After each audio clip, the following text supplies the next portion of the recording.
안녕하세요. 육안방 잔소리쟁이 안영미 원장. 수다쟁이 최미영 원장입니다. 이제 점점 이제 날씨도 추워지고 해도 짧아지다 보니까 바깥 활동을 할 시간이 부족해집니다. 네. 특히 아이들이 유치원이나 학교에 갔다 와서 나가 놀래도 금세 어두워지는데요. 그러다 보니까 운동량도 조금 이제 부족해지게 되고 그렇죠. 대부분 이제 실내에서만 일단 활동하게 되거든요. 네.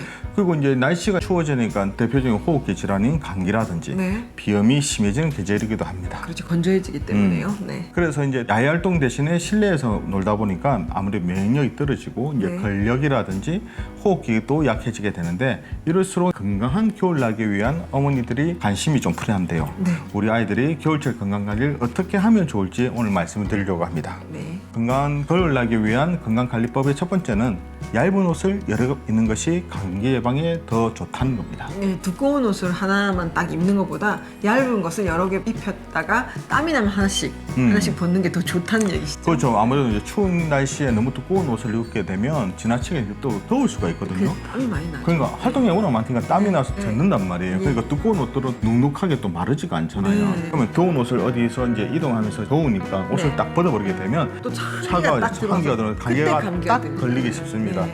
그래서 이제 얇은 옷을 여러 개 입어서 아이의 몸 상태라든지 환경 변화에 따라 적절하게 조절하는 것이 좋다고 볼 수가 있습니다. 그렇죠. 그리고 두 번째는 겨울에는 탄수화물 과잉 공급을 특히 조심하는 것이 좋습니다. 그렇죠. 활동량이 확 줄어들다 그렇죠. 보니까 이렇게 자꾸 달달한 탄수화물 종류 많이 먹으면 아무래도 몸 안에 열독이, 기체증이 생길 수가 있습니다. 그리고 특히 이제 살이 찌죠. 네. 아이들이 체중이 사실 워낙 활동량이 많거든요. 네. 계속 움직이고 그러다 보니까 웬만큼 탄수화물 먹어도 그게 에너지로 소비가 되다 보니까 살이 찌지가 않는데 네. 겨울 되게 되면 아이들도 이제 추우니까 많이 안 뛰니까요. 안 뛰죠. TV라든지 앉아서 이렇게 놀다 보니까 네. 그런데 이제 먹는 거는 똑같단 말이에요. 네. 뭐 여름이나 봄이나 가을이나 그러다 보면 아무래도 이제 탄수화물 과잉 공급을 해서 소화 네. 비만이라든지 그리고 또 요즘에 애들 같은 경우도 성인병이 이제 문제가 되는데 소화 비만이요? 뭐 소화당뇨라든지 네. 아니면 여러 가지 질환에 노출될 수가 있거든요. 네, 그런 네. 부분을 조금 조심할 필요가 있습니다. 네. 그리고 추운 겨울에는 햇빛에 한 번씩 쐬도록 하면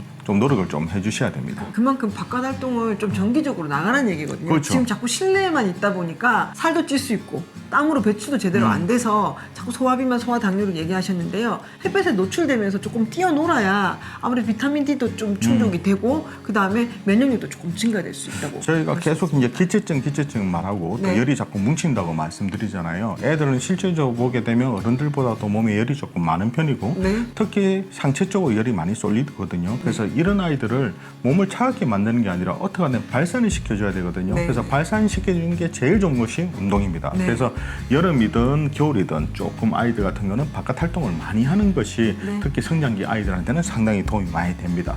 그리고 저희가 또 먹거리요. 먹거리 중에서 필수 아미노산이라든지 필수 지방산이 풍부한 요리를 많이 먹도록 권해드립니다. 네네. 저희가 이제 이렇게 필수 아미노산이 많은 거는 가지나 무나 이렇게 배추 같은 야채에 많이 있고요.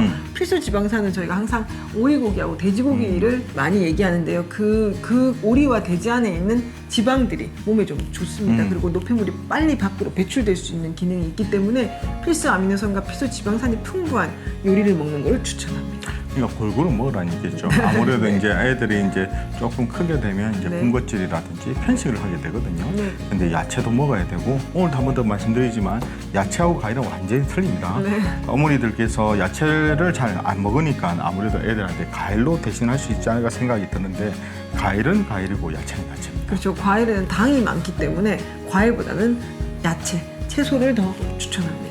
그리고 아까 말씀드린 뭐 돼지고기라든지 오리고기 같은 경우도 요리를 하실 때도 가급적이면 좀 양념이 강하지 않게 요리하시면서 좀 건강에 향상에 좀 도움이 되도록 야채하고 같이 아까 무, 배추, 가지 같은 거 이왕이면 저희가 이제 고기 같은 것도 구워서 먹는 것보다는 좀 삶아서 아니면 샤브샤브 형태로 먹는 것이 좋다고 봅니다. 네. 그래서 이제 겨울철에 조금 이제 그걸 신경 쓰시면서 하시게 되면 아이 건강에 아무래도 도움이 될 것 같거든요. 네. 그래서 건강한 겨울을 잘 나셨으면 좋겠습니다.